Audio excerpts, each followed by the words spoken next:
Hello, hello, hello, hello, hello, hello, everybody. I've seen a picture. We are going for our first camping for the year 2026 here, very close to us. We're here now at Millerville Racetrack and Campground. You know what, guys? May forecast na mag-snow ngayong araw. But nevertheless, rain or shine, andito kami sa campsite. Okay, first and foremost, ang unang ginagawa namin ay naglalatag ng mga tents, kung anong klaseng tent meron ka. This case is our Manel's tent. Meron silang tent sa nakasayad sa ground. Yan, ang tent nila. So, after that, yan, syempre paikot-ikot, naghahanap ng tamang lugar kung saan talaga pwedeng maglagay ng tent. And after nakapag-set up ng tent, ayan, hindi pa sila tapos actually. Pero may evolution ang tent nila. Noon, very manual. And now, hindi na daw masyado, sabi nila. Let's see kung anong conversation meron ang mga etets. Okay. Parang ganito kay Ate Mirna, right? Oh, pero mas matik to kaysa nung kay Mir na banana. For the hatak lang yan na. Paano to? Hatakin mo. Ayun. For the hatak lang yan. Hatak pala eh. Oh, pwede nang bayuhin ng malakas na hangin. Galing siya ng Amazon. Hawak mo siya dun. Hindi, okay na yan. Nag-video ako eh. Manel, mali naman harap mo. Gusto mo bang harap ganyan o harap doon? Baliktad pala. Never mind. Sorry. Flore. Santa Cruz.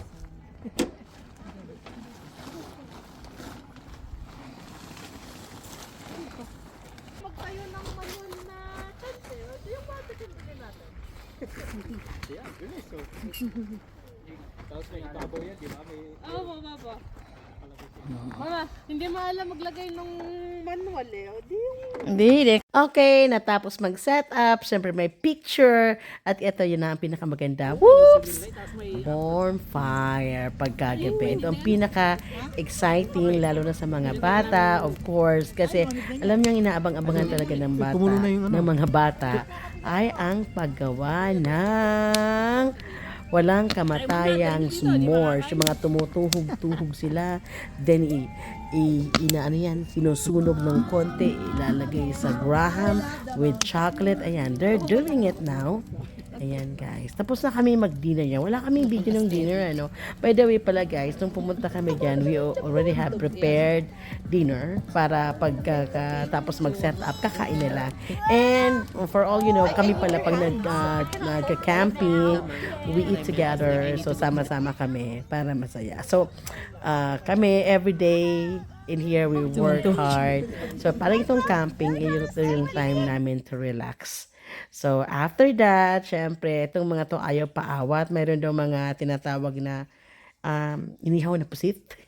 Inihaw na pusit. Akala ko yung pusit, fresh yung pala.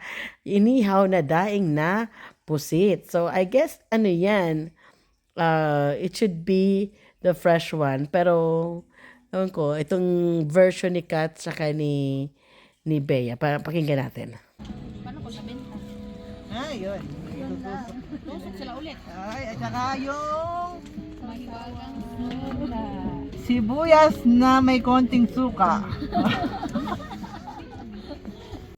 So, ayan guys, andito na sila. Ready nila yatang iihaw dyan yung mga pusit na tinuhog nila. Kaya lang si Lucille gusto mag-washroom. So, umalis muna kami. And when we get back, eto na, nakaharap na ang mga daddies. Daddy Dodo, may konting wine. May wine lang ba ang ininom nila? So, yan. They had fun. Ayan, lola nyo. Saya. Ang saya talaga guys mag-camping. So, we make it sure na every summer nagka-camping kami. The next day, eto na guys, ang seste. Paggising namin sa umaga, ayan, nilalamig kami. So, buti na lang may dala kami nitong portable. Nag-iinit pa, nagpapainit pa. Fire pit, ang tawag yung butane fire pit. So, Wala na. binuksan namin. Alam mo kung bakit? Para doon kami magpa-init. Walang heater sa camping. Maliban na lang kung may may tawag dito, may trailer. Yon. So, parang ang kamay namin yan ay hindi hawak kamay. Pagkos, para kaming may pinadasalan. Ayan, di ba? Ang saya naman. O, di ba? Lahat ng kamay nandyan. Di Para nyo masunog. nakita. May point pa dyan ang nilalagay namin paa. Ay, guys. Okay naman. Kailangan lang naman ang pala. sinasabi natin. Ito. Mungudlod ka namin. Okay, habang malamig ang paligid dahil nag-snow, we're cooking our breakfast. So, hulaan nyo kasi marami kaming dalang kanin nung gabi. So, of course, ang menu sa umaga ay fried rice. Habang ang iba ay nagpapainit ng kamay, ng paa. So, kami naman ni Manel, nagluluto kami ng aming pang breakfast. So, yan. Ang luto namin fried rice, sunny side up na itlog, at mayroong tuyo. So, while they cannot play, tinanong nyo naman si Lucille, nag-aantay siya sa taas ng aming roof tent. Ang roof tent pala namin, guys, nakapatong lang sa aming truck. Yan. So, ito yung scenario, guys, ng araw na yon after mag-breakfast. Nasa loob lang kami ng hindi tent, ng parang gazebo na ginawa namin while the snow keeps falling on our truck. Hindi rain. Snow keeps may dala silang aso, si Rocky, nilalamig si Rocky. Ayan, yung mga roof tent namin. Survivor yan, roof tent. Roof tent 1. Yan yung gazebo namin. Nandyan sa loob, nagpapainit. O, diba? Ganun lang. Hinanda namin ang aming mga sarili sa camping na ito. Kaya hindi kami nilamig ng bonggang-bongga. Diba? Ang saya-saya. Woot woot. Ayan. Yan, nakita nyo. Eto pantry namin yan, ha. Diyan nakalagay. Pantry nila Joseph yan.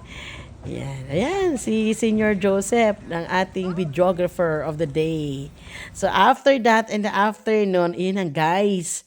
Nako, ito na yung happy time kasi wala ng snow. Nagluto na ang mga people. Hulaan kung anong niluto. Ayan, fishball. So, typical Filipino food na hinahanap namin pagka may ganitong camping. By the way, pagka ganito kami all together, sama-sama together, eating together, luto together, that's how are we making fun during our camping. Masaya. Tapos ang mga dinadala namin, hindi yung usual na pagkain namin. Dinadala namin usually yung mga pagkain Pilipino na miss namin. And in that time, people are having fun. Napasayaw pa si Mayor, si Mayor ba? Hindi, si ano to, si spaghetti pababa, pataas pala ang mga ite. So habang nag-spaghetti pataas, pababa, ay yan si Joseph, oh. Sayaw ng walang kupas, oh. Yan, sarap ng buhay, di ba? So ganun lang, guys, ang buhay camping. Ayun, nagkita ang mag-best friend ngayon.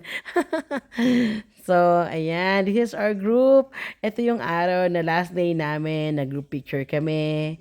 'Di ba? Ang saya, wala ng snow. And ayan, ganun kadumi yung mga paa namin, guys, kasi sobrang putik sa ibang side. Sa ibang side naman ay okay. But nevertheless, we all had fun for our camping.